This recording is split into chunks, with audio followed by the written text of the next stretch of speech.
नमस्कार साथियों, एक अति महत्वपूर्ण खबर जो शक और सवालों के घेरे में है। क्या दिल्ली की विधानसभा निरस्त कर दी जाएगी? परिस्थितियां कुछ इसी तरफ ही इशारा कर रही हैं। दिल्ली नगर निगम के चुनाव अप्रैल में होने थे। सभी पार्टियों के कार्यकर्ता प्रचार भी शुरू कर दिए थे। चुनाव आयोग तारीखों की घोषणा करने वाला था कि अचानक घटनाक्रम तेजी से बदला। केंद्र सरकार ने चुनाव आयोग को चिट्ठी लिखकर कि हम तीनों निगमों को एक करने जा रहे हैं, इसलिए चुनाव अभी टाल दिए जाने चाहिए।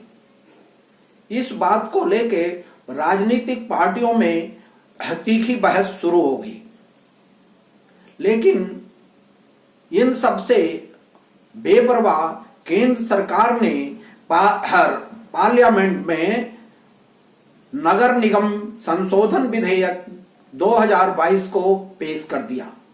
विधानसभा को निगम में बदलने की कहानी कोई नई नहीं है।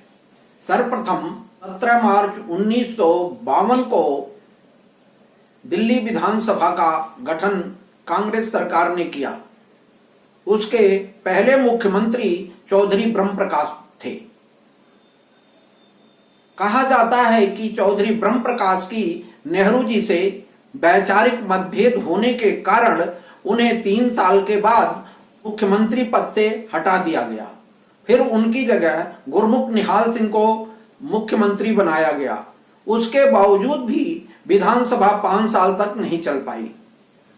1956 में कांग्रेस ने विधानसभा को निरस्त कर दिया। 1957 में फिर उन्होंने एक बिल लाकर इसको विधानसभा से नगर निगम में तब्दील कर दिया। आज स्थिति वैसी ही बन रही है।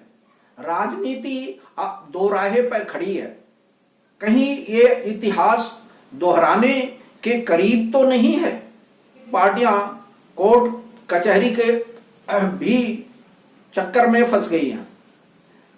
इस संदर्भ में एक समाचार एजेंसी भाषा ने दिल्ली के पूर्व सचिव और संविधान के विशेषज्ञ एस.के. शर्मा जी से कुछ सवाल किए, तो शर्मा जी का तो कहना था कि